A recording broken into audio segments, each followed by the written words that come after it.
এবং একই সাথে প্রচন্ড পরিমাণে ভীতিকর একটা শব্দ। আমার মতে খুন বলতে মূলত অন্য আরেক মানুষকে বিচার বহির্ভূতভাবে বা বৈধ অজুহাতে, বিশেষ করে কারোর সাথে আক্রোশ থেকে পূর্ব পরিকল্পিতভাবে বেআইনিভাবে জীবন দেয়া বা হত্যা করাকে বোঝায়। কিন্তু ধরুন আপনি আইনগতভাবে জীবন নিয়েছেন কারো, যা আপনার কাছে নিছক একটা সাধারণ বিষয়, কিন্তু আপনি জানতেন না যে যার প্রাণটা নিয়েছেন সে ব্যক্তিটা আসলে কে। আর যখন আপনি জানলেন তখন আপনার জীবনটা অভিশপ্ত হয়ে গিয়েছিল, কারণ সেই আইনগত খুন আপনার জীবনটাকে পুরোপুরি বদলে দিয়েছিল।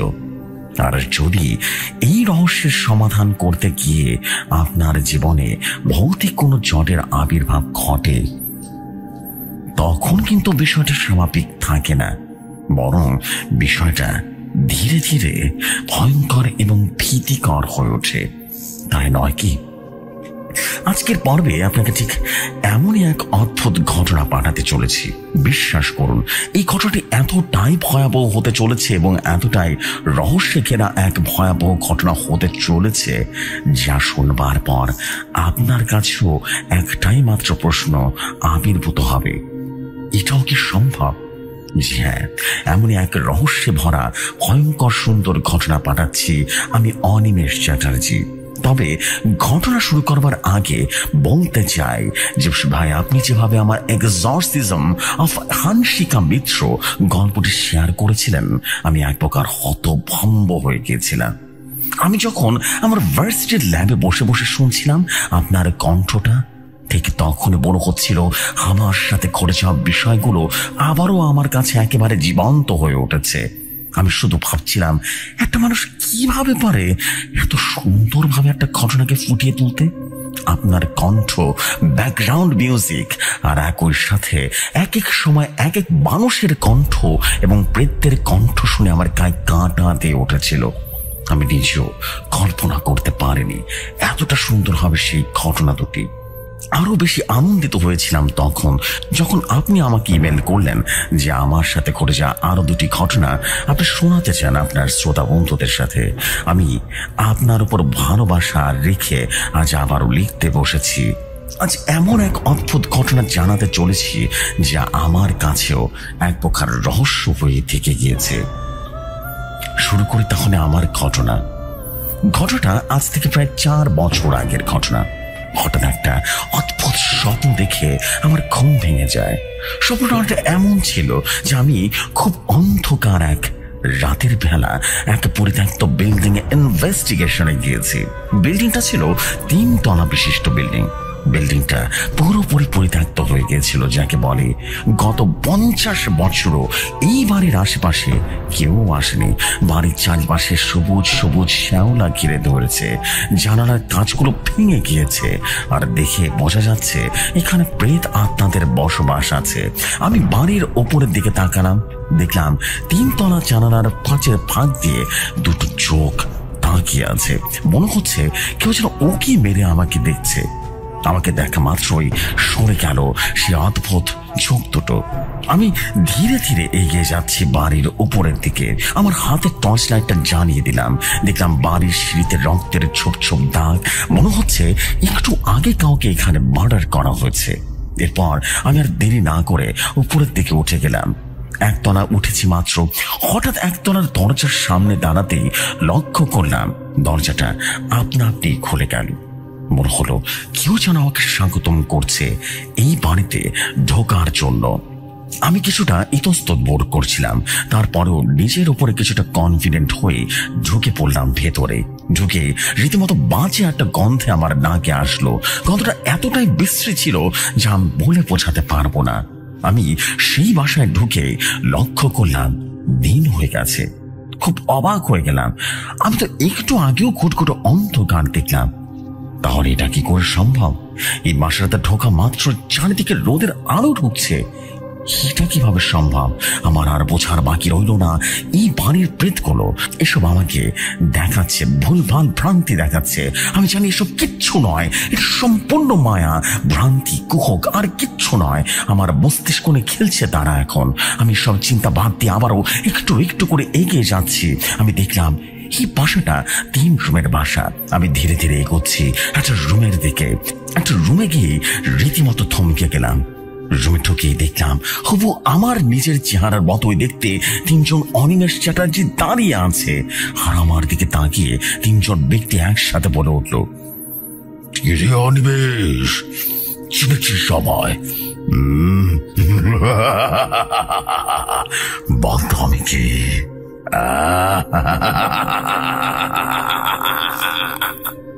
আমি রীতিমতো ওই সময় ভয় পেয়ে গিয়েছিলাম।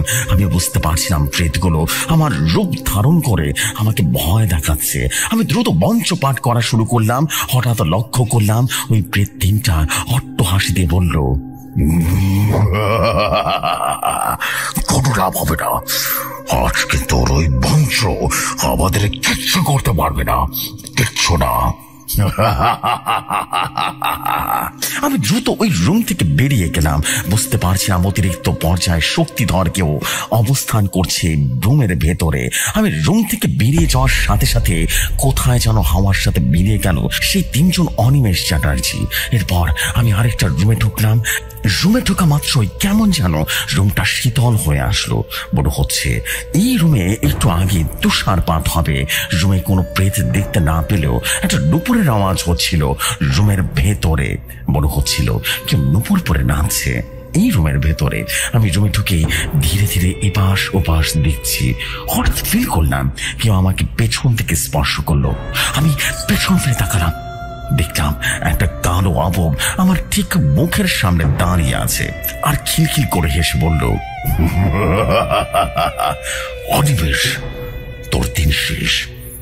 তুই এমন এক জায়গায় এসে পড়েছিস যেখানে ঢোকাতে চায় কিন্তু বের হওয়ার কোনো রাস্তা নেই। অনিমেষ, প্রস্তুত হয়ে যা তোর মৃত্যুর জন্য। আমি লক্ষ্য করলাম আবরটা ধীরে ধীরে বিশাল দেখে এক অববে পরিণত হলো। দেখতে মনে হলো নিমিষেই আমাকে ঘিরে ফেলবে। আমি স্পষ্ট অনুভব করতে পারলাম অবরটা আমার হাত খুব শক্ত করে ধরে ফেলেছে। তার হাতটা এতটাই গরম ছিল যে মনে হচ্ছিল কোনো আগুন আমাকে চেপে ধরেছে। আমি আর আমার হাতটা নাড়াতে পারছিলাম না। আমি আমার মঞ্চ পাঠ করে যাচ্ছি আর ধীরে ধীরে বুঝতে পারছিলাম সে হাতটা আমাকে ছেড়ে দিচ্ছে। আমি রীতিমতো হাঁসফাঁস করছিলাম ভয়। আমি আর দেরি করলাম না। আমি বুঝতে পারছিলাম ওই রুমে আর বেশিক্ষণ থাকলে আমি মারা যেতে পারি। আর দেরি না করে রুম থেকে বেরিয়ে যাই। আর তখনই বুঝলাম চারিদিকে আমারও অন্ধকার হয়ে গেছে। এখন আর দিনের আলো নেই। অর্থাৎ প্রেতগুলো আমাকে সময় নিয়ে ভয় দেখাবার চেষ্টা করছিল। আমি ধীরে ধীরে এগিয়ে যাচ্ছি, হাতে টর্চ হাতে নিয়ে এপাশ ওপাশ ঘুরছি। আবারও বাসার একদম মেইন দরজার দিকে যাচ্ছি। ঠিক তখনই যা দেখলাম তা দেখবার জন্য একদমই প্রস্তুত ছিলাম না। টর্চের আবছা আবছা আলোয় আমি দেখলাম একটা অঘরী বাবা সামনে দাঁড়িয়ে আছে। একদম খালি গা, পরনে লাল রঙের একটা ছোট্ট প্যান্ট। কুচকুচে কালো হয়ে গেছে সেই লোকটা এবং সারা শরীরে বালু আর বালু।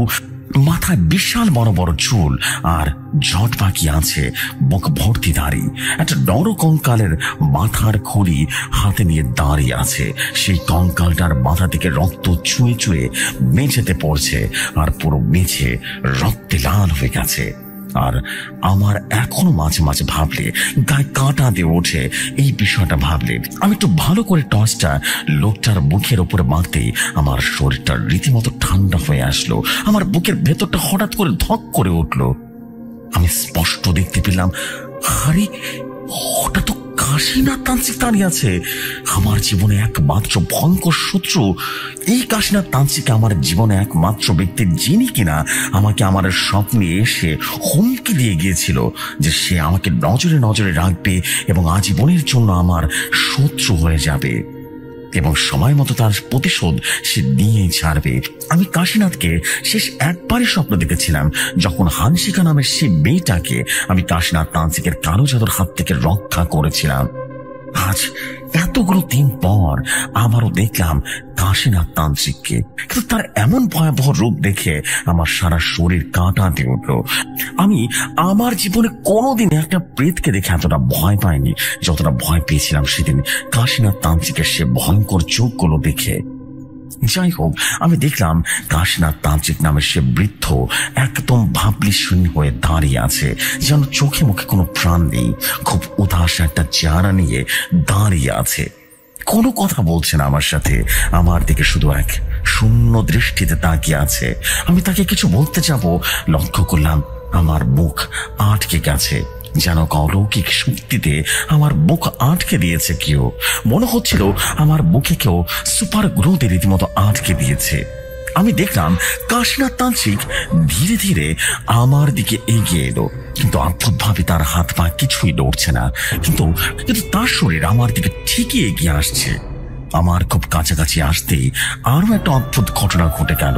আমি লক্ষ্য করলাম আমার মাথার ভেতরটা কেউ যেন প্রবেশ করেছে আর বলছে, অনিমেষ চ্যাটার্জি, কেমন আছো তুমি? আমি জানি তুমি যা দেখছো তা তুমি কোনোদিন দেখতে চাওনি, এমনকি কল্পনাও করতে চাওনি। আমি জানি তোমার জীবনের সবচাইতে বড় শত্রুর নাম এই মুহূর্তে কাশীনাথ তান্ত্রিক। কেননা তুমি আমার রহস্য, আমার এতদিনের পরিশ্রম সব ধূলিসাৎ করে দিয়েছিলে। আমি জানি তুমি আমাকে অনেক ভয় করো, অনেক অনেক বেশি ভয় করো। আর ভয় করারই কথা, কেননা আমি তো সে যাকে তুমি পাবে না কখনো সামনে। আমি তোমাকে বেশিরভাগ সময় স্বপ্নে দেখা দেব, কিন্তু আমি আজ তোমাকে যা বলবো তা তোমাকে মেনে চলতেই হবে। আর যদি তুমি আমার কথা অমান্য করো তাহলে তুমি ভুগবে হানশিকার মতো। আর তুমি কিন্তু জানো আমি কে? আমি যদি তোমার স্বপ্ন একবার ধরে ফেলি, তুই স্বপ্নের জগতে আটকে যাবে হানশিকার মতো। আমি চাই না তোমাকে এখনই শেষ করে দিতে, আমি চাই না তুমি তাড়াতাড়ি বিনাশ হয়ে যাও। তোমাকে আমি ধীরে ধীরে শেষ করবো অনিমেষ। তুমি আমার সবচেয়ে বড় শত্রু, আমার অনেক বছরের সাধনা, আমার অনেক বছরের রহস্য তুমি এক রাতে ফাঁস করে দিয়েছ। তোমাকে আমি এত সহজে ছাড়বো না অনিমেষ, এত সহজে আমি ছাড়বো না। আমি কাশীনাথ তান্ত্রিকের মুখে এসব কথাগুলো শুনে রীতিমতো ভয় ঘেমে উঠেছিলাম। আমি মনে মনে বললাম, আমাকে কি করতে হবে বলুন না। কাশীনাথ তান্ত্রিক আমার মস্তিষ্কের ভেতরে অবস্থান করছেন এখন। তিনি ফিসফিস করে বললেন, অনিমেষ, তোমাকে এখন থেকে। ঠিক এই পর্যন্ত বলতে হঠাৎ করে লক্ষ্য করলাম আমার চারদিক যেন বদলে যেতে শুরু করলো। আমি লক্ষ্য করলাম বিল্ডিংটা বদলে যেতে শুরু করেছে। সামনে দাঁড়িয়ে থাকা কাশীনাথ ধীরে ধীরে হাওয়ার সাথে মিলিয়ে যেতে শুরু করেছে, সবকিছু যেন ফেটে যাচ্ছে। হঠাৎ লক্ষ্য করলাম একটা ব্যস্ত রাস্তার মাঝখানে আমি দাঁড়িয়ে আছি, রোদ ঝলমল করছে চারিদিকে। হঠাৎ করে আমি দেখলাম একটা গাড়ি এসে আমাকে চাপা দিতে আসছে, আর সাথে সাথে সবকিছুই অন্ধকার হয়ে আসছে, চারিদিকে শূন্যতা বিরাজ করছে। আমি বুঝতে পারলাম আমার স্বপ্ন এবার ভেঙে পড়তে শুরু করেছে। আমি লক্ষ্য করলাম আমার চারিদিকে পরিবেশটা ধীরে ধীরে ফেটে যাচ্ছে, ঠিক যেন ভূমিকম্প হলে যেভাবে চারিদিকে ধসে পড়ে, ঠিক সেরকম। আর বোঝার বাকি রইল না, আমি ঘুম থেকে জেগে উঠতে শুরু করেছি। মাথার ভেতর থেকে ফিসফিস করে বারবার কি যেন বলছে কাশীনাথ তান্ত্রিক। আমি বললাম, আমি শুনতে পাচ্ছি না কাশীনাথ, আরো জোরে বলুন, আমি শুনতে পাচ্ছি না, জোরে বলুন। ঠিক এমন সময় জোরে জোরে আমার বাড়ির মেইন গেটের বাড়ি দেওয়ার শব্দে আমার ঘুমটা ভেঙে গেল। আমি ঘুম থেকে মোটামুটি ধরফর করে উঠে পড়েছিলাম। উঠেই বুঝলাম আমার সারা শরীর রীতিমতো ঘামে জমজম করছে। মাথাটা খুব ব্যথা করছিল। আমার মাথার পাশে পানির বোতলটা হাতে নিয়ে ঢক ঢক করে পানি গিলে ফেললাম। এরপর আমি আমার চশমাটা হাতে নিয়ে বিছানা থেকে নেমে পড়লাম। আর নেমেই আমার কেমন জানি একটা কথায় মাথায় আসছিল, আমি কাশীনাথ তান্ত্রিককে কেন দেখলাম, কি তার রহস্য, আর স্বপ্নের ভেতরে আমি কেন তাকে ভয় পেয়ে গেলাম? আমি তো তাকে ভয় পাওয়ার মতো মানুষ নই। তাহলে কি কাশীনাথ তান্ত্রিক আমার মস্তিষ্কের উপরে প্রেশার দিচ্ছে, আমাকে ভয় পেতে বাধ্য করছে, নাকি সে এমন কিছু করছে যার কারণে মাথার ভিতরে ভয়ের এক অন্যরকম অনুভূতি হচ্ছে, কিন্তু আদতে আমি ভয় পাচ্ছি না? আসলে কি তাই? এত কিছু চিন্তা একসাথে করতে করতে আমার মাথাটা কেমন যেন আবারও ঝিমঝিম করতে শুরু করলো। আর ঠিক সেই সময় আমার মেন গেটের বাড়ি দেওয়ার একটা শব্দে আমার সম্মোহন ফিরে এলো। চিন্তার জগৎ থেকে বেরিয়ে এলাম। এবার আর দেরি না করে আমার বাসার সামনে যে ব্যালকনিটা আছে সেখানে দেখলাম নিচে কে এসেছে। দেখলাম এক ভদ্রলোক ঘুরঘুর করছে বাসার গেটের সামনে। আমি আর দেরি না করে নিচে নেমে এলাম। এসে দরজা খুলবো এমন সময় আবারও গেটে জোরে জোরে কড়া নাড়ার আওয়াজ শোনা গেল। আমি দরজাটা খুলে ফেললাম। খুলে দেখলাম সামনে দাঁড়িয়ে আছে মধ্যবয়স্ক এক ভদ্রলোক। ভদ্রলোকের মাথায় কোনো চুল নেই, মুখে কাঁচা পাকা দাড়ি, চোখগুলো খুব গভীর, আর একই সাথে চোখের নিচে কালি পড়ে গেছে। দেখে বোঝা যাচ্ছে সে ইনসমনিয়ায় আক্রান্ত কোনো এক রোগী। রাতে ঘুমোতে পারে না। বোঝা যাচ্ছে একেবারে শরীরটা কোনো এক অজানা কারণে ভেঙে পড়েছে। কিন্তু এইটা বোঝা যাচ্ছে যে সে একজন সুঠাম দেহের অধিকারী। পরনে কালো প্যান্ট আর সাদা শার্ট পরে দাঁড়িয়ে আছে এবং বেশ টাইট করে পরে আছে সেই জামাটা। আমি সামনে দাঁড়িয়ে থাকা লোকটার দিকে তাকিয়ে বললাম, জি বলুন, এভাবে করে দরজা ধাক্কা দিচ্ছেন কেন? আসছি তো। লোকটা গম্ভীর আর একই সাথে উদাস ভঙ্গিতে আমার দিকে তাকিয়ে বলল, অনিমেষ চ্যাটার্জি। আমি বললাম, জি বলছি, কে আপনি? লোকটা একটু চুপ হয়ে গেল এবং অনেকটা হতাশা নিয়ে বলল, আপনি আমাকে চেনেন অনিমেষ? আমি বললাম, দেখুন, হতে পারে আমি আপনাকে চিনি, আর এমন হওয়াটা কিন্তু স্বাভাবিক বিষয়। পৃথিবীটা খুবই ছোট একটা জায়গা, এখানে অনেক মানুষের সাথে আমরা চলাফেরা করি, হতেই পারে আপনার সাথে আমার পরিচয় ছিল। তা আপনার নাম কি? লোকটা আমাকে উদ্দেশ্য করে বলল, আপনি কি সত্যি আমাকে চিনছেন না? এবার আমি একটু চিন্তিত হয়ে পড়লাম, কারণ লোকটাকে আসলে আমার একটু চেনা চেনা লাগছে, আমার একই সাথে অচেনা লাগছে। আমি আবারও বললাম, জি না, আমার তো মনে পড়ছে না। লোকটা বলল, আমি সাবেক encounter specialist Sanjay Singh, Indian police department. চিনেছেন আমাকে? এবার আমি রীতিমতো থমকে গেলাম, আর পুরনো সব স্মৃতিগুলো মনে পড়ে গেল। আমার মনে আছে 5 বছর আগে উনি যেদিন আমাকে বিনা ওয়ারেন্টে গ্রেপ্তার করে রিমান্ডে নিয়েছিলেন, ওই দিন আমাকে কতটা খারাপ ব্যবহার করেছিলেন, আমাকে চড় মেরেছিলেন, কতটা খারাপ ভাষায় কথা বলেছিলেন, আমার এখনো মনে আছে। ওই দিনটা আমি কোনো দিন ভুলতে পারবো না। ওই দিন আমার সাথে কি করেছিলেন এই ব্যক্তিটি? মূলত আমার নামের সাথে কাকতালীয় ভাবে একজন সন্ত্রাসীর নামের মিল থাকার কারণে আমাকে ধরে নিয়ে গেছিল এই সঞ্জয় সিং। এরপর আমার উপরে করেছিলেন অত্যাচার, নির্মম অত্যাচার। পুরো বিষয়টা ভাবলে আজও কেমন যেন ডিপ্রেশনে চলে যায়।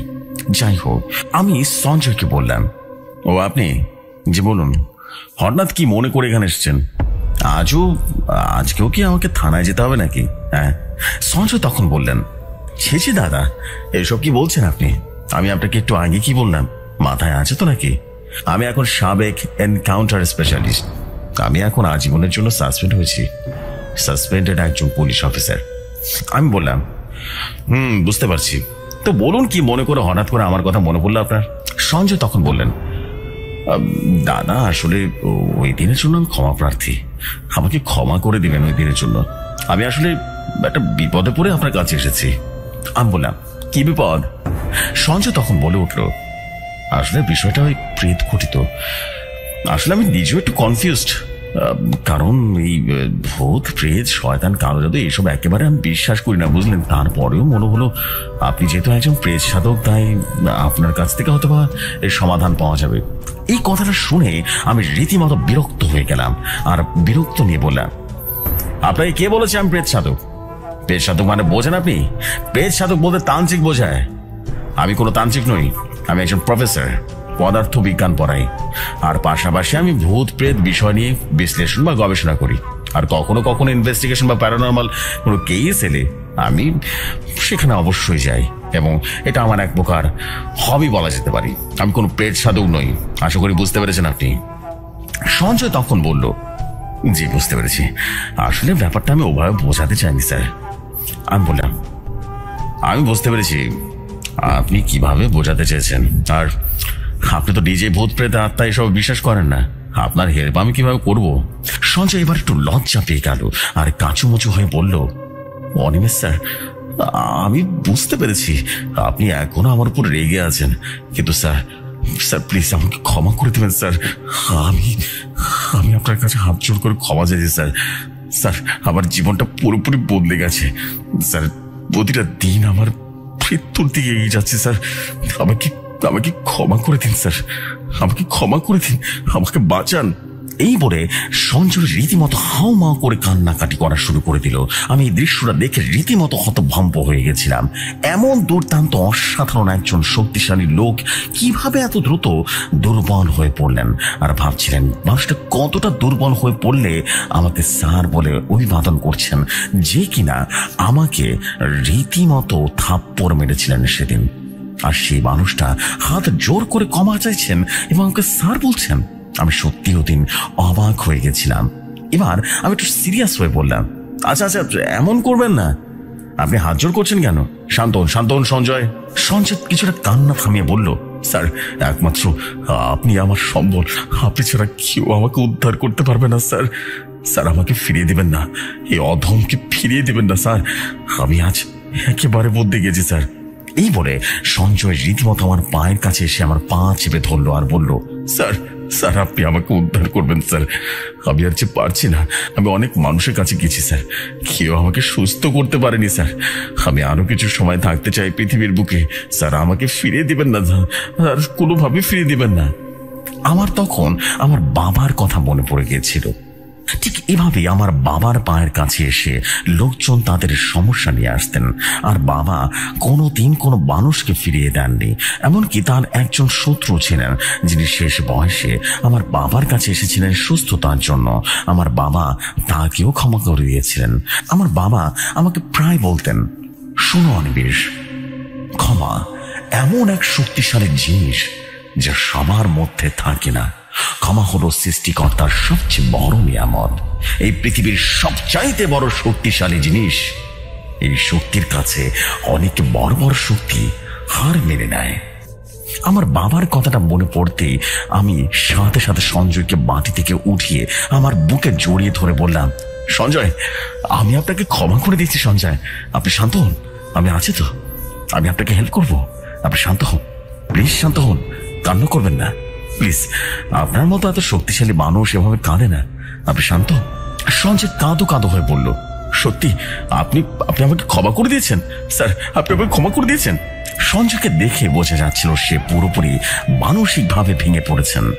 কোনো এক অজানা যন্ত্রণা তাকে ধীরে ধীরে ধ্বংস করে দিচ্ছে। তা না হলে এমন অসম্ভব সাহসী বীর সঞ্জয় সিং এক সময়ের প্রতাপশালী এক এনকাউন্টার স্পেশালিস্ট কিভাবে আজকে এমন ভয়াবহ দশা হতে পারে? আমার জানা মতে তার নাম শুনলেই নাকি এলাকার সন্ত্রাসীরা রীতিমতো থরথর করে কেঁপে উঠত। আজ তার এতটা ভয়াবহ অবস্থা, হায় ভগবান। আমি বললাম, অবশ্যই আপনি কাঁদবেন না, আপনি ভেতরে আসুন, আমি আপনার সব ঘটনা শুনবো, আপনি সব বলবেন, কথা দিচ্ছি আমি আপনার সাথে আছি। সঞ্জয় এবার তার চোখের পানি মুছতে মুছতে বললেন, সব ভগবানের কৃপা। এই বলে ধীরে ধীরে আমার সাথে আমার বাড়িতে প্রবেশ করলেন। আমার বাড়িটা মূলত 5 রুমের ডুপ্লেক্স বাড়ি। পুরো বাড়িটা মূলত আমি নিজেই করেছিলাম। নিচে ড্রয়িং রুম আর কিচেন, আর উপরে আমার শোবার ঘর, আর সামনে একটা বড় লন আছে।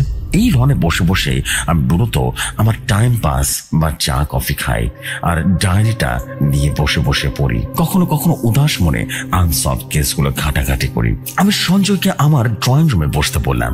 সঞ্জয় খুব উদাস ভঙ্গিতে বসলো ড্রয়িং রুমের সোফায়। আমি জিজ্ঞেস করলাম, কি খাবেন, চা না কফি, কোনটা দেবো? সঞ্জয় বললেন, চা হলে ভালো হবে স্যার। আমি বললাম, বসুন না, আমি দিচ্ছি। আসলে কাজের ছেলে নেই তো, সব নিজে নিজে করতে হয় বুঝলেন। অবিবাহিত মানুষ হলে যা হয় আর কি। সঞ্জয় আর কিছুই বলল না, চুপচাপ করে বসে আছে ড্রয়িং রুমে। আমি আর কথা না বাড়িয়ে চলে গেলাম চা বানাতে। চা বানিয়ে নিয়ে এসে আমি দেখলাম সঞ্জয় কার সাথে যেন বিড়বিড় করে কথা বলছে আর বারবার হাতে পা ঝাঁকে দিচ্ছে। মনে হচ্ছে ওর শরীরের ভেতরে কেউ ওকে জোর করে কষ্ট দিচ্ছে। আমি বিষয়টা বুঝেও না বোঝার ভান করে ওর সামনে এক কাপ চা রেখে বললাম, সঞ্জয় এ নিন চা। সঞ্জয় আমাকে দেখে রীতিমতো হক চুকিয়ে গেল আর বলল, ধন্যবাদ অনিমেষ স্যার। আমি আমার সোফায় পায়ের উপর পা তুলে বসে চায়ের কাপে চুমুক দিয়ে বললাম, শুনুন সঞ্জয়, আমি জানি আপনি ভয়াবহ কোনো কষ্টের মধ্যে দিয়ে যাচ্ছেন, আর এই কষ্ট আপনি কাউকে শেয়ার করতেও পারছেন না। আমি এও জানি আপনি আপনার কৃতকর্মের জন্য অনুতপ্ত। আমি ক্ষমা করে দিয়েছি আপনাকে। আপনি নির্দ্বিধায় আপনার সমস্যার কথা আমাকে পুরোপুরি শেয়ার করতে পারেন। সঞ্জয় চার কাপে চুমুক দিয়ে বললেন, স্যার আপনাকে অনেক ধন্যবাদ। স্যার আমি আপনার বেশি সময় নষ্ট করব না, আমি মূল ঘটনায় সরাসরি চলে যাব। আমি বললাম, বেশ তো, শুরু করুন না। পুরো ডিটেলসে বলবেন, একদম গোড়া থেকে বলবেন, এতে আমার বুঝতে সুবিধা হবে। এই বলে আমি ব্যানসনের প্যাকেট থেকে একটা ব্যানসন মুখে ধরিয়ে সিগারেটটা ধরালাম, আর ওদিকে সঞ্জয় চায় চুমুক দিয়ে বলা শুরু করলো, স্যার ঘটনায় যাওয়ার আগে আপনাকে আমার সম্পর্কে ছোট্ট করে বলতে চাই। আমি ছোটবেলা থেকে একটু ডান পিটে স্বভাবের একটা মানুষ ছিলাম। স্যার আমি আমার জীবনে করিনি এমন কিছু নেই, সব রকম খারাপ কাজ করেছি। মদ্যপান, জুয়া, নারীবাজি, সব রকম কাজ করেছি। প্রচন্ড সাহস কাজ করতে ছোটবেলা থেকে। কিন্তু আমার বড় ধরনের খারাপ একটা স্বভাব ছিল কি জানেন, মিস জাজমেন্ট করা। অর্থাৎ কখনো কখনো আমি মানুষকে আমি নিজ থেকে ভুল বুঝতাম। মানে বিষয়টা অনেকটা এরকম যে আমি জানি যে বিষয়টা সত্যি নয়, আসল সত্যিটা ভিন্ন। তারপরেও আমার নিজের অভিমতকে সত্য বানানোর জন্য সেই বিষয়টাকে চেঞ্জ করার চেষ্টা করতাম। আমি জানি আপনার বুঝতে একটু কষ্ট হচ্ছে, একটু বুঝে বললে স্যার আপনি নিশ্চয়ই বুঝতে পারবেন। আপনার মনে আছে আপনাকে কেন আমি ধরে নিয়ে গেছিলাম ওই দিন থানায়? কারণ আমার কাছে এনকাউন্টার একটা অর্ডার ছিল। আমি কিন্তু জানতাম যে খুনটা আপনি করেননি। আপনি ওই দিন বারবার আমাকে বলছিলেন যে আপনি খুনি নন, কিন্তু কেন যেন আমার শান্তি লাগছিল জানেন আপনাকে খারাপ ভাষায় কথা বলতে। মনে হচ্ছিল আরো একটু কষ্ট দিই, আরো একটু কষ্ট দিই, কষ্ট দিতে দিতে আপনাকে আহত করে ফেলবো।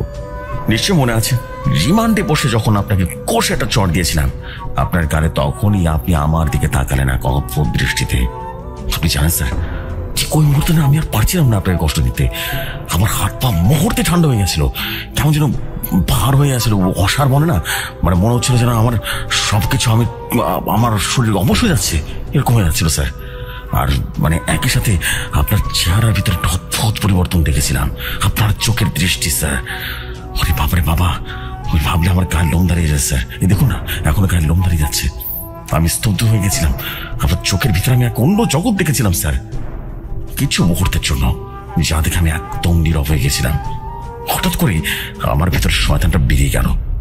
মনে আছে নিশ্চয়ই আমি আপনার চোখের দিকে তাকানোর ঠিক 10 সেকেন্ডের ভিতরে আপনাকে হাজত থেকে বের করে নিলাম আর বলেছিলাম, আপনি চলে যান, আমরা আসল খুনিকে পেয়ে গেছি।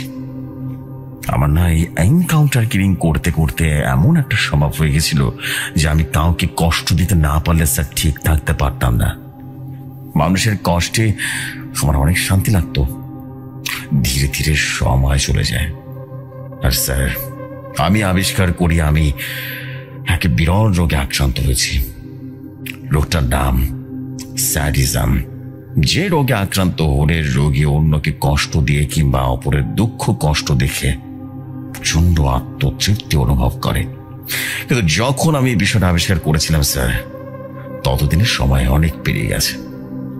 অনিমেষ চ্যাটার্জি, আপনাকে ওই দিন থানা থেকে ছেড়ে দেবার পর 3 মাস আমার উপর তেমন কোনো এনকাউন্টার অর্ডার আসেনি। প্রায় 3 মাস পর আমার বস জানালো এক অদ্ভুত কেসের কথা। আর মূলত এই কেসটা থেকে আমার ঘটনা শুরু। এই কেসটা মূলত কালো জাদুর উপরে ছিল। স্যার কোনো একদিন তার রুমে ডেকে পাঠালেন আমাকে। তখন আমি আমার ডিউটি শেষ করে বাড়ি ফিরবো এমন সময় আমার ফোনে বসের কল এলো। আমি ফোনটা ধরলাম। ওপাশ থেকে আমাকে বলা হলো ইমার্জেন্সি একটা কেস ফাইল করা হয়েছে, আমাকে তার রুমে যেতেই হবে। আমি বসের রুমে গিয়ে বসলাম। বস কিছুটা বিষণ্ণ এক চেহারা নিয়ে বলল, সঞ্জয়, তোমাকে আমি চিনি গত 10 বছর যাবত। তোমার জীবনে এই 10 বছরে কম হলো 120-এরও বেশি আসামিকে তুমি এনকাউন্টার করেছো। তোমার অসাধারণ এই প্রতিভা আর একই সাথে অসাধারণ সাহস পুরো ডিপার্টমেন্টকে এক প্রকার অসাধারণভাবে রূপদান করেছে। আমি তোমাকে এই জন্য অনেক বেশি ভালোবাসি। আমি হাসি মুখে বললাম, ধন্যবাদ স্যার। বস এবার বললেন, কিন্তু সঞ্জয়, একটা বিষয় তোমাকে জানাতে চাই, আর তা হলো আজ এমন এক কেস আমি তোমাকে দিতে চলেছি যে কেসটা হ্যান্ডেল করাটা খুব রিস্কি হতে পারে তোমার জন্য। কারণ এই কেসে এমন কোনো প্রমাণ বা ক্লু কিন্তু আমার হাতে নেই, কিন্তু এই কেস হ্যান্ডেল তোমাকে করতে হবে। আমি কিছুটা কনফিউজ হয়ে বললাম, স্যার আপনি কি বলছেন বুঝতে পারছি না, আপনি ডেট বলুন না, সমস্যা নেই, আমি সবকিছুর জন্য প্রস্তুত। বস তখন বলল, আরো একটা এনকাউন্টার কিলিং মিশনে যেতে হবে তোমাকে। আমি হেসে বললাম, স্যার বিহে আর কেমন কি, এরকম বিষয় না, আপনি তো জানেনই আমাকে, আমি এই ব্যাপারে একেবারে এক্সপার্ট। বস এবার কিছুটা বিষণ্ণ হয়ে বললেন, বুঝতে পারছি, কিন্তু সঞ্জয়, তোমার এবারের যুদ্ধটা একজন কালো জাদুকর বা ব্ল্যাক ম্যাজিশিয়ানের বিরুদ্ধে করতে হবে। আমি শুনে রীতিমতো হতভম্ব হয়ে গেলাম। আমি কিছুক্ষণ চুপ করে থেকে বললাম, জি স্যার, কিন্তু এতটুকু বলতেই বস বলে উঠল, দেখো সঞ্জয়, আমি আগে বলেছি এই কেসের রিস্ক পুরোপুরি তোমার। আর কালো জাদুকর নিশ্চয় সহজ বিষয় না, তুমিও জানো, কারণ ভূত প্রেত তন্ত্র মন্ত্র এসব সায়েন্স কিন্তু বিশ্বাস করে না, কিন্তু এসবের অস্তিত্ব আছে এটা তুমিও জানো, আমিও জানি। আর তাই আমরা এই প্রথমবার এমন একটা বিষয়ের উপরে যুদ্ধে নামতে যাচ্ছি যার কোনো প্রমাণ নেই, নেই কোনো সামাজিকভাবে ব্যাখ্যা, তারপরেও সেটাকে প্রমাণ করতে হবে, বুঝতে পেরেছ? আমি কিছুটা চিন্তিত হয়ে বললাম, স্যার আমাকে খুলে বলবেন কি বিষয়টা কি? বস কিছুটা চুপচাপ থেকে আবার বলতে শুরু করলো, ঠিক আছে শোনো তাহলে। দেখো, বেশ কয়েকদিন আগে এক লোক এসেছিল আমার কাছে, এসে বলল তার বাড়িতে নাকি একজন অদ্ভুত লোক উঠে এসেছে, সে নাকি সারাদিন বাসায় থাকে, বাসা থেকে বের হয় না। আমি বললাম, তাদের সমস্যাটা কি? বের না হলে সেটা তার ইচ্ছা। সেই ব্যক্তি আমাকে তখন জানায় যে সেই লোকটার বাসায় ঢোকার পর থেকে নাকি তাদের বাড়িতে অনেক রকমের অলৌকিক ঘটনা ঘটছে, যেমন বিভিন্ন সময় কালো কালো ছায়ামূর্তি দেখা যাচ্ছে, আবার কখনো কখনো দেখছে নাকি বাসার ভেতরে ছোট্ট একটা অট্টহাস, কখনো নুপুর পরে কেউ একজন হেঁটে যাচ্ছে, এরকম শব্দ হচ্ছে। অদ্ভুত ব্যাপার। আমি এসব অতিপ্রাকৃতিক ঘটনা শুনে বললাম, দেখুন এসব বিষয় থানা পুলিশ এসব কখনো বিশ্বাস করে না, এবং এসব বিষয় কখনো বৈজ্ঞানিক ব্যাখ্যাও নেই। তখন সে ব্যক্তি আমাকে জানায় যে সে নতুন ভাড়াটিয়া নাকি একজন শয়তানের উপাসক। বিশ্বাস করবে না সঞ্জয়, আমি লোকের মুখে এসব কথা শুনে রীতিমতো হাসছিলাম এবং লোকটাকে বললাম, আপনি বাড়ি যান, এসব আমার কাছে বলে লাভ হবে না, ওই লোককে বাসা থেকে বের করে দিন, তাহলে তো আপনার সমস্যার সমাধান হয়ে গেছে। ওই লোকটা আর কিছু না বললেও ওই দিনের মতো চলে যায়। এরপর প্রায় 3 দিন পরের কথা, আবার ওই লোকটা আমার কাছে আসলো। আমি বললাম, আবার কি হলো, কি শুরু করেছেন আপনি? একের পর এক উদ্ভট বিষয় নিয়ে আমার কাছে আসছেন। তখন সেই লোকটা আমাকে বলল, দেখুন স্যার, আমি বা আমার নিজের বাড়িতে ওই লোকের থাকতে পারতাছি না, এই জন্য ওই শয়তানের উপাসক বা কালো জাদুকরের ফ্ল্যাটে গিয়েছিলাম, এইটা বলতে যে আমার বাসাটা যেন ছেড়ে দেয়, কিন্তু গিয়ে যা দেখলাম স্যার, তাতে তো আমার শরীরগুলো আসছে। তখন আমি বললাম, কেন, কি দেখেছেন আপনি? লোকটা তখন বলল, স্যার ওই দিন ওই ফ্ল্যাটের সামনে দাঁড়াতে আমার শরীরটা ভারী হয়ে গেছিল, আর ফ্ল্যাটের সামনে ধোঁয়া উঠতেছিল। আমি ভেবেছিলাম হয়তোবা লোকটা কিছু একটা রান্না করতেছে, এই জন্য ধোঁয়া উঠতেছে। আমি দরজায় কড়া নাড়বো, এমন সময় লক্ষ্য করলাম ফ্ল্যাটের মেইন দরজাটা আপছা করে বেশ জানো, আর আমি ধীরে ধীরে ফ্ল্যাটের দরজাটা খুলে ভেতরে ঢুকে পড়ি। এরপর আমি ঘরে ঢুকতে একটা পচা গন্ধ আমার নাকে আসলো, আর গন্ধটা হলো রক্ত পচা গন্ধ। মানে কোনো মানুষের রক্ত যদি পচা যায় না, তখন যেরকম গন্ধ আসবে সেরকম গন্ধ, আর পুরো ফ্ল্যাটটা জুড়ে শুধু বংশপাটের আওয়াজ হচ্ছে। আমি তখন বুঝতে পারছিলাম সামথিং ইজ ভ্যারি রং। আমি কোনো আওয়াজ না করে ধীরে ধীরে ওই রুমে ঢুকলাম, আর বুঝতে পারলাম এই ফ্ল্যাটে একেবারে হন্টেড করে ফেলছে ওই লোক। পুরো বাসার ভেতরে অসংখ্য কালো কালো ছায়া মূর্তি দেখতে পাচ্ছিলাম। আমি বুঝতে পারছিলাম ওই ফ্ল্যাটে বাজে কিছু করেছে। আমি ধীরে ধীরে এগিয়ে সে ফ্ল্যাটের রুমের দিকে যাচ্ছিলাম, যে রুম থেকে একটা আওয়াজ আসছিল, বঞ্চপাঠ করার অদ্ভুত আওয়াজ।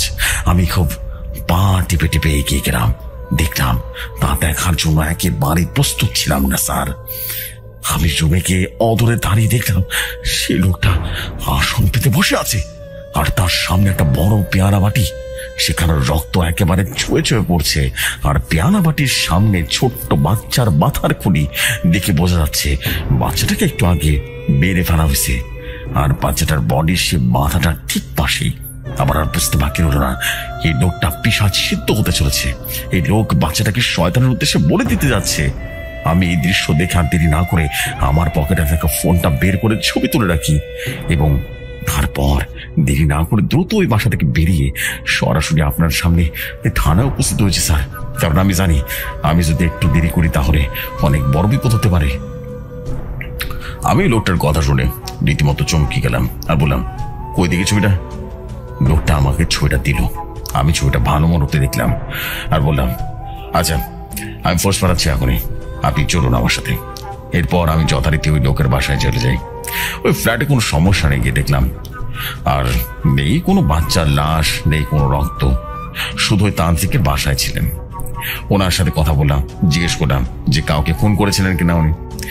ওই তান্ত্রিকের নাম গোপীনাথ তান্ত্রিক।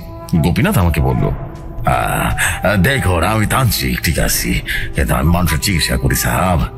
মানুষের উপকারের জন্য আমি প্রেত বশীকরণ করি, এর বেশি কিছু না। আমি তখন ওই বাড়িওয়ালার দেওয়ার ছবিটা বের করলাম, দেখালাম। তান্ত্রিক রীতিমতো চোখ বড় বড় করে তাকালো আমার ছবিটার দিকে আর বলল, দেখো বাবা, তো তোমরা ভুল করতেছো বাবা, আমি এতক্ষণ বাড়িতে তো ছিলাম না। এই বিষয়টা যেটা দেখতেছো বাড়িওয়ালা, সেটা কোনো দুষ্ট প্রেত হয়তো বা এই বাড়িওয়ালাকে ভয় দেখিয়েছে, অতিক্রম করছে। এইগুলো দুষ্ট প্রেত গুলো ইচ্ছা করে করতেছে যেন আমি কাজ করতে না পারি। আমি বললাম, যাই হোক না কেন, এটা তো আপনি প্রমাণ করতে পারবেন না যেটা আপনি নন। গোপীনাথ তান্ত্রিক বললেন, দেখো বাবা, তোরা ভুল করতেছো। আমি কোনোদিন কোনো মানুষের উপকার ছাড়া অপকার করি নাই, আর বাচ্চা মেরে ফেলার তো প্রশ্নই আসে না এখানে। আমি বললাম, আপনাকে হাজরে থাকতে হবে 3 দিন। You are under arrest. আমরা তদন্ত করব, এরপর বসে যাবে। এরপর আমরা গোপীনাথকে 3 দিন ধরে হাজতে রেখে দিই। অনেক রকম ভাবে জিজ্ঞাসাবাদ করি। গোপীনাথের বয়স 67 বছর। অনেক রকম ভাবে রিমান্ডে তাকে জিজ্ঞাসাবাদ করে হলেও সে একই কথা বলে যে সে দোষী নয়। এরপর আমরা উপায় না পেয়ে তদন্ত করে যখন দেখলাম যে কোনো ক্লু কাজ করছে না, তখন আমরা তাকে ছেড়ে দিই। সে যথারীতি আবারও তার বাসায় ফিরে যায়, তার কাজ শুরু করে দেয়। কিন্তু আমরা ছেড়ে দিলেও আমাদের স্পাই তার উপরে নজর রেখেছিল, খুব কড়া নজর। আর এখানে মূলত সবচেয়ে ভয়াবহ বিষয়টা লক্ষ্য করি আমরা দেখি যে ওই তান্ত্রিকের বাসায় এক তরুণ মেয়ে ঢুকে পড়ে। তো ঢোকার পর আর বের হচ্ছিল না দেখে আমরা উপায় না পেয়ে আমরা ফ্ল্যাটে ঢুকে পড়ি, এবং ঢুকে যা দেখি তা অনেকটা এরকম ছিল। তান্ত্রিক বাসায় নেই, কিন্তু মেয়েটার ছিন্ন ভিন্ন দেহ রীতিমতো বাসায় পড়ে আছে, বাসার মেঝেতে পড়ে আছে। দেখে বোঝা যাচ্ছিল একটু আগে তাকে মার্ডার করা হয়েছে, কিন্তু কোনো মানুষ যে মার্ডার করে নাই তা আমরা কনফার্ম ছিলাম, কারণ মেয়েটার সারা শরীরে আঁচড়ের দাগ ছিল, মাথায় একদম শরীর থেকে আলাদা ছিল, আর শরীর থেকে মনে হচ্ছিল খুব জোরে রীতিমতো টেনে হেঁচড়ে ফেলে দিয়েছে। খুব নির্মম ভাবে নৃশংস মার্ডার দেখে আমরা রীতিমতো দ্বিধাদ্বন্দ্বে পড়ে গেলাম। এদিকে যে তান্ত্রিক আমরা দেখেছিলাম ফ্ল্যাটে মেয়েটাকে ঢুকাতে, সে তান্ত্রিক বাসায় নেই। আমরা যখন ফ্ল্যাটের ভিতরে তদন্ত করছি তখন হঠাৎ করে দেখলাম বাসার মেইন দরজার সামনে তান্ত্রিক এসে দাঁড়িয়েছে, হাতে বাজারের ব্যাগ দিয়ে কিছু খাবার। দেখিয়ে বোঝা যাচ্ছিল লোকটা বাজারে গিয়েছিল। তান্ত্রিক আমাদের দেখে রীতিমতো হতভম্ব হয়ে যায়। উনি কিছু বলার আগেই আমরা আগে তার হাতে হ্যান্ড ক্লাব পরিয়ে দিই এবং এরপর থানায় নিয়ে যাই আবারও। তান্ত্রিক রীতিমতো স্তব্ধ হয়ে গেছিল। তখন আমরা জিজ্ঞাসাবাদ করি কেন খুনটা করা হয়েছে। তান্ত্রিক বারবার জানায় সেটা করেনি, কোনো দুষ্ট প্রেত বা তার রূপ ধারণ করে একজন মেয়েটাকে খুন করেছে। আমরা তার উপরে রীতিমতো রিমান্ড নিয়ে অত্যাচার করেছিলাম, কিন্তু কোনোভাবেই সে মুখ খোলেনি। শুধু সে বলছিল, সাহেব আমি যদি চাই আমার শক্তি খাটিয়ে এই থানা থেকে বেরিয়ে যেতে পারবো, কিন্তু আমি তা করবো না, কারণ এটা নিয়ম বিরোধী, প্রকৃতি বিরোধী। আমি চাই না প্রকৃতি বিরোধী কাজ করতে। আমরা আর দেরি না করে তাকে কোর্টে চালান করে দিই। এরপর বাদী হয়ে সে বাড়িওয়ালা মামলা করে দেয়, আর এরপর সে এখন হাজতে আছে। পুরো ঘটনাটি স্যার আমাকে এক নিঃশ্বাসে বলে থামলেন। আমি বললাম, সব তো ঠিক আছে, কিন্তু এখন আবার কি হলো? স্যার তখন বললেন, দেখো সঞ্জয়, আমরা বুঝতে পারছি সে একজন মার্ডার, এবং যেহেতু কালো জাদুকর এবং একজন তান্ত্রিক, তাই এই লোককে বাঁচিয়ে রাখলে আমাদের ক্ষতি হতে পারে। এমনকি এই লোকের কারণে আরো মানুষের প্রাণহানি হয়েছে ইতিমধ্যে। থানায় কর্মরত দারোগা গণেশ পান্ডের লাশ পাওয়া গেছে, যদিও সে নাকি হার্ট অ্যাটাক করেছে সবাই বলছে। আর এরপর আরো একজনের প্রাণহানি ঘটল। সাব ইন্সপেক্টর জয়ন্ত গত 2 দিন আগে কর্মরত অবস্থায় সুইসাইড করেছে। নিজের হ্যান্ড গান মাথায় ঠেকিয়ে নিজে আত্মহত্যা করেছে। আমি গিয়ে গোপীনাথের সাথে জিজ্ঞেস করি। ও রীতিমতো আকাশ থেকে পড়লো আর বলে উঠলো, এবার তো বিশ্বাস করেছেন খারাপ প্রেতগুলো এগুলো করছে। আমাকে ছেড়ে দিন সাহেব, আমি প্রেতগুলোর বিরুদ্ধে লড়াই নামবো। আমি কোনো কথা না বলে চলে আসি। আমি জানি ওই কারো জাদু করে কোন একটা কেরামতি করছে, আর যেভাবে বাচ্চাগুলো আর মেয়েটাকে খুন করেছিল তার শক্তি দ্বারা ঠিকভাবেই, মানে ভূত প্রেত পিশাচ যায় বলো না কেন সেটা দিয়ে আর কি। যদিও এই বিষয়টা আমার কাছে এখনো পরিষ্কার নয়, কারণ এটা যদি আসলে সত্যি হয়ে থাকে তাহলে তো এই কারো জাদুকররা পৃথিবী শাসন করত। আমি বিষয়ে বিশ্বাসী নই, তবে বিষয়টা যেভাবে মোড় নিচ্ছে সেটা যদি সলভ করতে যায় তাহলে বুঝতে হবে এর একটা সমস্যা আছে। সে যেখানে থাকছে সেখানে ফোন হচ্ছে। এরপর এই 2টি ঘটার পর উপর থেকে আমার ফোন এসেছে যে এনকাউন্টার করে ফেলতে হবে, তাহলে এই সমস্যার সমাধান হবে। আমি যখন উপর থেকে ওয়ার্ক অর্ডারটা পাই তখন আরো 2 জন স্পেশালিস্টের সাথে কথা বলেছি তাদের এই কিলিং মিশনে যাওয়ার জন্য, কিন্তু তারা কোনোভাবেই রাজি নন, কারণ তারা এসব ভূত প্রেতে বিশ্বাস করে এবং তারা বিষয়টা এড়িয়ে চলছে। এই 2 জন এনকাউন্টার স্পেশালিস্টের ভিতরে তুমিও ছিল সঞ্জয়। আমি তখন বললাম, কি তাদের নাম? স্যার তখন বললেন, রামলাল আর প্রদীপ সিং। আমরা ও চিনেছি স্যার। স্যার বললেন, এখন একমাত্র তুমি অবশিষ্ট আছো, আশা করি তুমি মিশনটা হাতে নেবে। আমি বললাম, স্যার আমি আছি, আপনি চিন্তা করবেন না, আমি মিশনটা নেব, কিন্তু আমি এর শেষ দেখে চাই। এতটুকু বলেই থেমে গেলেন সঞ্জয়।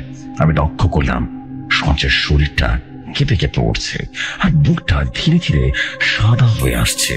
আমার বোঝার বাকি রইল না সঞ্জয়ের সাথে খুব খারাপ কিছু একটা ঘটছে এই মুহূর্তে। ওই প্রেতগুলো সঞ্জয়কে একেবারে তিলে তিলে শেষ করে দিচ্ছে, একবার মারছেও না আবার বাঁচিয়েও রাখছে না।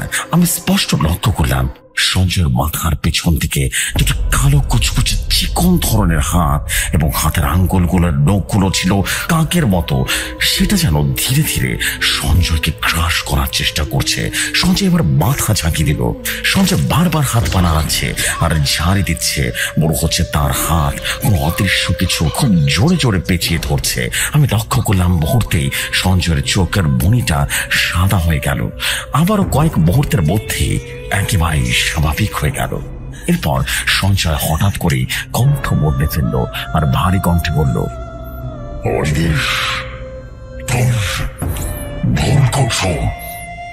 তোমার খারাপ সময় কিন্তু শুরু হয়েছে অনিমেষ। সাবধান সাবধান, একদম সাবধান বলছি। আমি আমার চোখ বন্ধ করে মন্ত্রপাঠ করা শুরু করলাম। প্রায় 2 মিনিট পর আবারও চোখ খুললাম আর তখন লক্ষ্য করলাম ধীরে ধীরে সঞ্জয় স্বাভাবিক হয়ে উঠল, যেন কিছুই ঘটেনি। ঘেমে উঠেছে লোকটা। এরপর একটু নড়ে চড়ে বলল, হ্যাঁ স্যার, কোথায় জেনেছিলাম? আমি বুঝলাম লোকটা নিজেও বুঝিনি তার সাথে এতক্ষণ কি ঘটছে, আর ঘটছে অবিরাম ভাবে। আমি কিছু না বুঝার ভান করে বললাম, হ্যাঁ যা বলছিলেন। তো সিগারেট খাবেন নাকি? সঞ্জয় বেশ সাবলের ভঙ্গিতে বললেন, মন্দ নয়, তবে আমার যে অবস্থা যাচ্ছে এতে করে সিগারেট না খাওয়াটাই ভালো হবে। তবে আপনি যেহেতু বললেন, দিন একটু টেনে দিই। আমি আমার সিগারেটের প্যাকেট থেকে একটা সিগারেট নিয়ে সঞ্জয়কে দিলাম।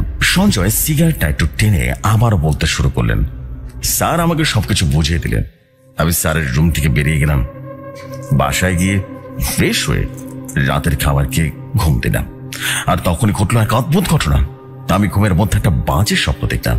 স্বপ্নটা অনেকটা এমন ছিল, আমি একটা সরু রাস্তায় দাঁড়িয়ে আছি। আমার সামনে দাঁড়িয়ে আছে একজন তান্ত্রিক ধরনের লোক। চুলগুলো উস্কো খুস্কো, গাল ভর্তি দাড়ি, আর খুব শুকনো এবং বেশ লম্বা একজন লোক। কালো আলখাল্লা পরে আমার সামনে দাঁড়িয়ে আছে। লোকটা খুব শান্ত গলায় আমাকে বলল, সঞ্জয় বাবা, তুমি ভুল করতে যাচ্ছ, এক মহাপাপ করতে যাচ্ছ সঞ্জয়। যে পাপের শাস্তি তুমি পাবে, তোমাকে পেতেই হবে। সময় থাকতে নিজের চিন্তাকে বদলে ফেলো সঞ্জয়, না হলে সময় তোমাকে ছাড়বে না, মাথায় রেখো। এতটুকু বলে লোকটা মুহূর্তে কেমন যেন ভয়ঙ্কর একটা রূপ নিল। আমি স্পষ্ট দেখলাম লোকটার মুখ থেকে কল কল করে রক্ত বেরিয়ে আসছে, চোখগুলো ডাল টকটকে হয়ে গেছে। আমার দিকে তাকিয়ে বলল, তোমার সময় শুরু হয়ে গেছে সঞ্জয়। আরো ভালো মতো করে খেয়াল করলাম লোকটা আমার রূপ ধারণ করলো ধীরে ধীরে। আমি রীতিমতো হতভম্ব হয়ে গেলাম এই দৃশ্যটা দেখে। এরপর হঠাৎ করে লক্ষ্য করলাম চারিদিকে ঝুম বৃষ্টি নেমেছে। আমি লোকটার দিকে এক দৃষ্টিতে তাকিয়ে আছি। ধীরে ধীরে লোকটার শরীর গড়ে যেতে শুরু করলো। এরপর আমার ঘুমটা ভেঙে যায়। আমি জেগে উঠি, আর এখান থেকে মূলত আমার ঘটনা শুরু। আমি ঘুম থেকে উঠে থর থর করে কাঁপছিলাম। জীবনে প্রথমবার এতটা ভয় পেয়ে গেছিলাম। বারবার শুধু লোকটার ভয়ঙ্কর চোখ দুটো আমার চোখে ভাসছিল। যাই হোক, এরপর আমি সকালের নাস্তা করে চলে যাই থানায়। থানায় গিয়ে সরাসরি সে গোপীনাথের কাছে গিয়ে আমি রীতিমতো থমকে গেলাম। আমি স্পষ্ট বুঝতে পারলাম গোপীনাথই আমার স্বপ্নে দেখা সেই লোকটা, যাকে দেখে আমি রীতিমতো ভয় কেঁপে কেঁপে উঠছিলাম। আমি গোপীনাথের চোখের দিকে তাকাতেই কেমন যেন মাথাটা চক্কর দিয়ে উঠল। আমার ভিতরে একটা অজানা ভয় কাজ করছিল। মনে হচ্ছিল লোকটার ভিতরে অন্য কিছু বসবাস করছে।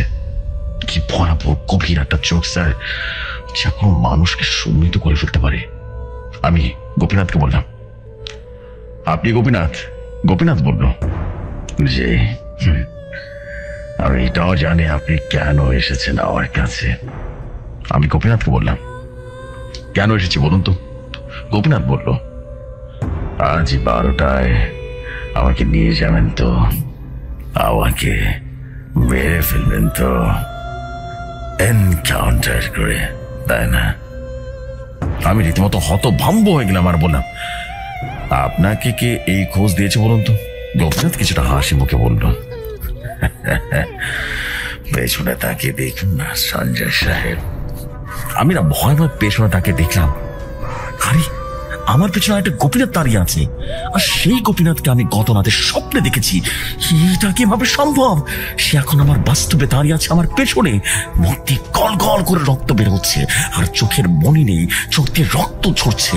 আমি রীতিমতো ভয় লাফিয়ে চোখ বন্ধ করে ফেললাম, আর চোখ বন্ধ করে চিৎকার দিলাম। পাশের রুম থেকে কনস্টেবল এসে আমাকে বলল, স্যার কি হয়েছে আপনার? কোনো সমস্যা নাকি? আমি আমার চোখ খুলে ফেললাম, আশেপাশে ভালো করে তাকিয়ে দেখলাম কেউ নেই সেখানে। সবকিছুই একদম স্বাভাবিক স্যার। আমার সামনে মিটমিট করে হাসছে সেই গোপীনাথ তান্ত্রিক। আমার দিকে তাকিয়ে বলল, কে সাহেব, ভয় পেয়ে গেলেন? আমি যেন রীতিমতো থর থর করে কাঁপছিলাম। গোপীনাথ বলল, এত ভয় পেলে আমাকে খুন করবেন কিভাবে মশাই? আমি লোকটার দিকে তাকিয়ে রীতিমতো হতভম্ব হয়ে গেলাম। কেউ জানো সম্মোহিত হয়ে গেছিলাম স্যার। এরপরে আবারও নিজের মাথা ঝাঁকি দিয়ে বলে উঠলাম, আমি সুস্থ আছি। এরপর একটা সময় সন্ধ্যা করিয়ে রাত চলে এলো। আমি একটা পুলিশ পিক আপে করে নিয়ে গেলাম গোপীনাথকে একটা নির্জন জায়গায়। আর এটাই সেই জায়গা যেটা আমি স্বপ্নে দেখেছিলাম। রীতিমতো নিজের চোখকে বিশ্বাস করাতে পারছিলাম না স্যার। এই জায়গাটা দিকে একদম সরু একটা রাস্তা। রাস্তার আশেপাশে অনেকগুলো গাছ ছেয়ে আছে। আশেপাশে কোনো লোকালয় নেই, একদম ফাঁকা একটা জায়গা। এই জায়গাটা মানুষ কেন, কোনো প্রাণীও আসবে বলে মনে হচ্ছে না। রাত তখন 11:50 বাজে, অর্থাৎ আরো 10 মিনিট পর গোপীনাথকে এনকাউন্টার করব। আমি দাঁড়িয়ে আছি, আমার ঠিক সামনে চোখ বাঁধা অবস্থায় গোপীনাথ ফিরে দাঁড়িয়ে আছে, ওর হাতে হ্যান্ডকাপ পরানো। আমি গোপীনাথের চোখটা ধীরে ধীরে খুলে ফেললাম পেছনের দিক থেকে, আর হ্যান্ডকাপটাও খুলে দিলাম। এবার গোপীনাথ আমার দিকে তাকালো, নিথর একটা চোখ নিয়ে আমার দিকে তাকালো। ও বলতে শুরু করলো, ভুল করছেন সঞ্জয় সাহেব, ভুল করছেন সঞ্জয় সাহেব। আমি খুব সাহস দেখিয়ে রেগে গিয়ে বললাম, এই যে আওয়াজ নিচে, আমার বোঝা হয়ে গেছে আপনার ভণ্ডামি। কি ভেবেছেন এসব কালো জাদু মন্ত্র টন্ত্র দিয়ে ভয় দেখে আমাকে কাত করে ফেলবেন? এত সহজ হবে না গোপীনাথ সাহেব।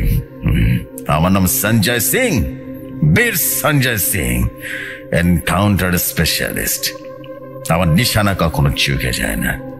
গোপীনাথ তখন এক নিথর চোখ নিয়ে আমার দিকে তাকিয়ে এসে বলল, সঞ্জয় সিং, আপনি ভুল করছেন। একটু পরে হয়তো বা আমার নশ্বর শরীর ত্যাগ করে আমি বেরিয়ে যাব, কিন্তু সঞ্জয় সাহেব এতটুকু মাথায় রাখবেন, আপনি একজন নির্দোষ তান্ত্রিককে মেরে ফেলতে যাচ্ছেন। এটা আপনিও জানেন। এটা কিন্তু মহা পাপ করতে যাচ্ছেন সাহেব। এর সাজা আপনাকে তিলে তিলে পেতে হবে, সারা জীবন পেতে হবে। আমি শরীর থেকে বেরিয়ে যাব ঠিকই, কিন্তু আজীবন থেকে যাব। সাথে থাকবেন আপনি। তখন কিন্তু আজকের মতো দাপট থাকবে না সঞ্জয় সিং। আমাকে তখন আর কিন্তু মারতে পারবেন না। আমি অনশ্বর শরীর থেকে বেরিয়ে কিন্তু যাব। আমি আবারও বলছি সাহেব, ওই খুনগুলো আমি করিনি। ওটা প্রেতগুলো করেছে আপনাদের গুমরাহ করার জন্য আর আমাকে ফাঁসিয়ে দেওয়ার জন্য। আমি রীতিমতো হেসে বললাম, ভয় দেখান আমাকে না। আমি এবার ইচ্ছাকৃতভাবে লোকটাকে কষ্ট দেওয়ার জন্য অপমানের সুরে বললাম, তোর মতো 2 টাকার তান্ত্রিককে ভয় পাই? আর যত আরামত পাওয়া গেছে সব কিছু তোর দিকেই যাচ্ছে, বুঝতে পেরেছিস? তুই ছাড়া আর অন্য কেউ খুনটা করেনি। এমনকি আমাদের কাছে ছবিও আছে, একদম প্রকাশ্য প্রমাণ। তুই তো মরবি আজকে আমার হাতে। গোপীনাথ আহত হয়ে ভারী গলায় বললেন, সময় বলে দেবে কে দোষী আর কে দোষী নয়। আমি আবারও ফিরে আসবো সঞ্জয় সিং। তখন আপনার এই দাপট কিন্তু একেবারে ধ্বংস হয়ে যাবে সঞ্জয় সিং। আর আমাকে এত খারাপ ভাবে অপমান করে যাচ্ছেন, এই অপমানের জবাব আমি ওই দিন ঠিকই দেব। সেদিন কিন্তু সময়টা ভিন্ন হবে সঞ্জয় সিং। আমি রীতিমতো খুব রেগে গেলাম আর অনেক বেশি গালাগালি করলাম সেই গোপীনাথকে। আর বললাম, ভয় দেখাস নটির দল, খনির বাচ্চা, হারাম খোর তুই। 2 টাকার তান্ত্রিক, দুটো খুন করে এত কথা বলছিস? এই বলে রীতিমতো চর দিলাম আর বললাম, শয়তানের দালাল। এইটা বলা মাত্র হঠাৎ করে আমার মুখ রীতিমতো আটকে গেল।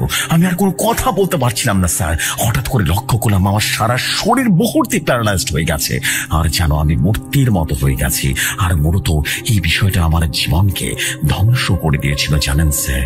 আমি এমন গালাগালি করার পর লক্ষ্য করলাম আমার সামনে রীতিমতো রাগে গদগদ করে তাকিয়ে আছে গোপীনাথ।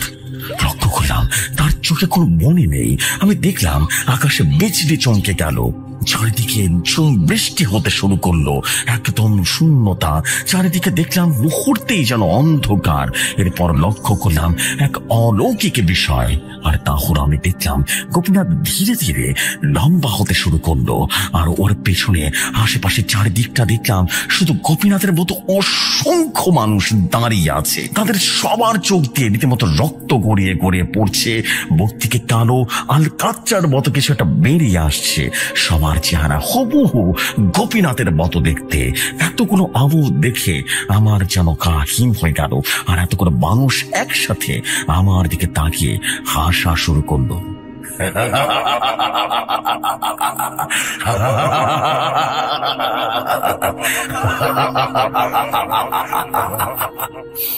আমি যেন লড়তে চড়তে পারছি না। হঠাৎ আমার চোখ বন্ধ করে ফেললাম। আমি জানি আমি যা দেখছি সব মিথ্যে, একটাও সত্যি নয়। গোপীনাথ আমাকে দেখাচ্ছে এসব আমার মনের ভুল। আমি আবারও চোখ খুললাম, দেখলাম অনেকগুলো সেই গোপীনাথের মতো লোকগুলো আমার 1 হাত দূরে দাঁড়িয়ে আছে। এরপর আমি চিৎকার দিলাম, আর চিৎকার দিয়ে সামনে তাকাতে দেখলাম গোপীনাথ আমার দিকে এক দৃষ্টিতে তাকিয়ে আছে। আশেপাশে কোনো ওর মতো চেহারার মানুষ নেই। সে নির্জন এলাকায় একমাত্র আমি আর গোপীনাথ। কিন্তু তখনও বৃষ্টি হচ্ছে সত্য। আমি লক্ষ্য করলাম আমার হাত পা সবকিছুই আবারও নাড়াতে পারছি। গোপীনাথ আমার কাছে এসে বলল, আমি চাইলে আজ এখন এখান থেকে চলে যেতে পারি, আপনি আমার কিছুই করতে পারবেন না সাহেব। এতক্ষণে নিশ্চয়ই বুঝে গেছেন। আমি চাইলে আপনাকে মুহূর্তে ধ্বংস করে দিতে পারি, কিন্তু আমি নিয়ম বিরোধী কোনো কাজ করব না, কারণ আমার গুরু আমাকে এই আদেশ দেননি। এটা আমার গুরু আমাকে কখনো শেখায়নি। আমার গুরু আমাকে সবসময় বলেছিল, জনসম্মুখে কোনোদিন নিজের শক্তি প্রয়োগ করা যাবে না। আজ আপনার সামনে করেছি। আপনি একা মানুষ, আপনি চাইলে আমার এই শক্তির বিষয়টা কাউকে বিশ্বাস করাতে পারবেন না। আবার বলছি সাহেব, আপনি ভুল করছেন, আমি নির্দোষ। আমি তখন বললাম, 12টা বেজে গেছে, আমাকে আমার কাজ করতে দিন, আপনি সামনের দিকে এগোতে থাকুন, যান। গোপীনাথ আর কোনো কথা বলল না, শুধু একটা বিকৃত হাসি দিল। পেছন ফিরে ধীরে ধীরে এগিয়ে যাচ্ছে গোপীনাথ। আমি বন্দুকটা তাক করে তাকিয়ে আছি। একটা করে যে কখন বন্দুক থেকে বেরিয়ে গোপীনাথের শরীর ভেদ করে চলে গেল খেয়ালই করিনি। লক্ষ্য করলাম গোপীনাথের শরীরটা সামনের দিকে হুট করে একটা ঝাঁকি খেয়ে পড়ে গেল। আর ঠিক তখনই আমার বুকের ভেতরটা থক করে উঠল। আমার কাছে প্রথমবারের মতো মনে হলো গোপীনাথের কথা সত্যি ছিল, ও কোনো খুনি নয়। আমি বড় ধরনের একটা ভুল করে ফেলেছি, যার মাসুল আমাকে কমতে হবে, খুব দ্রুতই কমতে হবে। আমি দ্রুত আমার কাজ শেষ করে সব আনুমতি মিটিয়ে ওর লাশটা গাড়িতে তুলে নিলাম। আর মূলত এখান থেকে আমার জীবনের সবচাইতে ভয়াবহ অধ্যায়ের সূত্রপাত হয় স্যার। সঞ্জয় এতটুকু বলেই কেঁদে ফেললেন, রীতিমতো হাউ মাউ করে কাঁদছেও। বেশ কিছুক্ষণ কান্নার পর আমি দেখলাম সঞ্জয় উঠে একেবারেই যেন চুপ হয়ে গেছে। আমি এবার অদ্ভুত একটা বিষয় লক্ষ্য করলাম, আর তা হলো সঞ্জয়ের শরীরটা ধীরে ধীরে আবারও কেঁপে উঠছে। আর একই সাথে দেখলাম সঞ্জয়ের ঘাড়ের পেছন থেকে ছোট্ট একটা মাথা উকি মারছে। ঠিক যেভাবে বাচ্চারা বড়দের পেছন থেকে উকি মেরে দেখে, ঠিক সেভাবে কেউ একজন আমাকে উকি মেরে দেখছে। এরপর আমি যা দেখলাম তা দেখার জন্য মোটেই প্রস্তুত ছিলাম না। আমি দেখলাম ওই মাথাটা ধীরে ধীরে বড় হতে লাগলো। মাথাটার কোনো চোখ নেই, কিন্তু মুখ আছে, আর সেই মুখ দিয়ে সাদা সাদা কিছু একটা তরল বেরিয়ে আসছে, আর সেখান থেকে একটা কালো বিচ্ছু টাইপের কিছু একটা বেরিয়ে আসছে। আমি যাকে রীতিমতো স্তব্ধ হয়ে গেলাম। এদিকে সঞ্জয়ের শরীরটা শিথিল হয়ে এসেছে, সঞ্জয় কিছুটা হেলে পড়েছে সোফায়। লক্ষ্য করলাম সঞ্জয়ের শরীরটা ধীরে ধীরে সাদা হয়ে আসছে, মনে হচ্ছে শরীরের ভেতরে কিছু একটা হতে চলেছে। আমি বললাম, সঞ্জয় আপনি ঠিক আছেন? হ্যাঁ, এদিকে তাকান, আমার দিকে তাকান। সঞ্জয় আমার দিকে তাকালো। আমি স্পষ্ট দেখতে পাচ্ছি সঞ্জয়ের চোখ দিয়ে পানি পড়ছে, চোখটা রীতিমতো লাল হয়ে গেছে। এরপর আমি দেখলাম সঞ্জয়ের চেহারা ধীরে ধীরে বিকৃত হতে শুরু করলো। সঞ্জয়ের বুকের ভেতরে একটা আওয়াজ আসছে, অট্টহাসির আওয়াজ, যে আওয়াজটা যে কোনো মানুষকে ভয় পাইয়ে দেবে। আর আমি দেরি না করে সঞ্জয়ের উপরে বংশপাঠ করা শুরু করলাম। দেখলাম সঞ্জয় স্বাভাবিক হচ্ছে না, বরং ভেতরের আওয়াজটা আরো বেড়ে যাচ্ছে।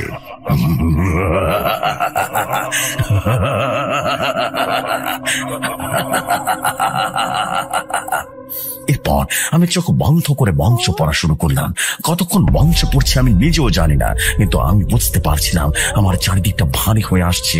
হঠাৎ করে আমার চোখ খুললাম আর দেখলাম সঞ্জয় সোফায় হেলে আছে, চোখটা বন্ধ করা ওর। আমি বুঝলাম মঞ্চের শক্তিতে সঞ্জয়ের আবারও স্বাভাবিক হয়ে গেছে। এরপর প্রায় 10 মিনিট ওর মুখে পানি ঝাপটা দিতে দিতে ধীরে ধীরে সঞ্জয় জেগে ওঠেন।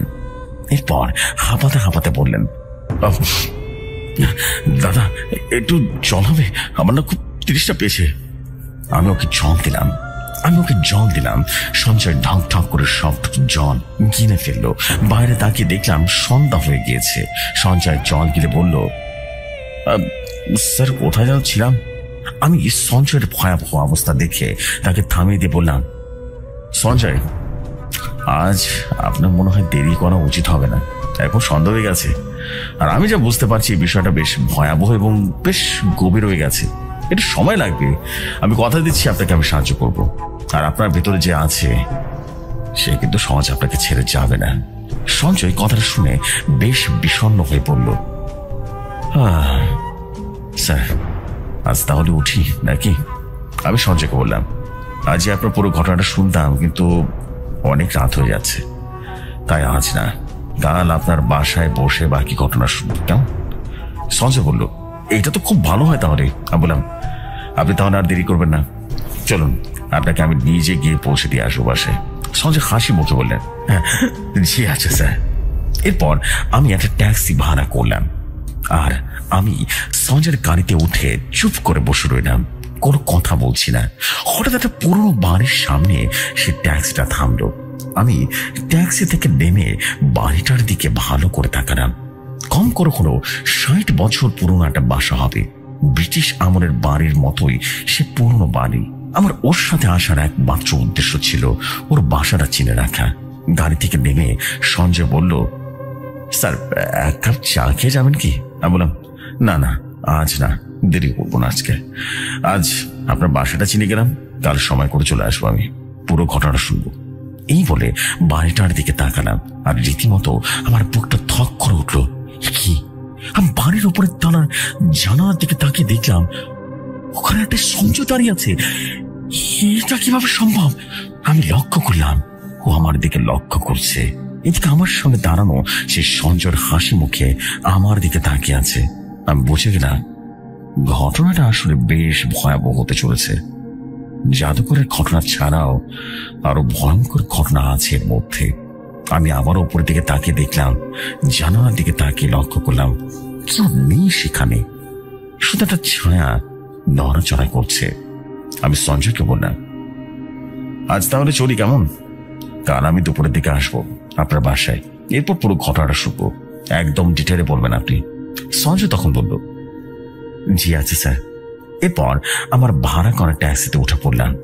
এর প্রায় 2 দিন পর আমি গিয়েছিলাম সঞ্জয়ের বাসায়, কিন্তু ওর বাসায় গিয়ে সঞ্জয়ের মুখ থেকে যা জেনেছিলাম তা পুরোপুরি আমাকে হতভম্ব করে দিয়েছিল।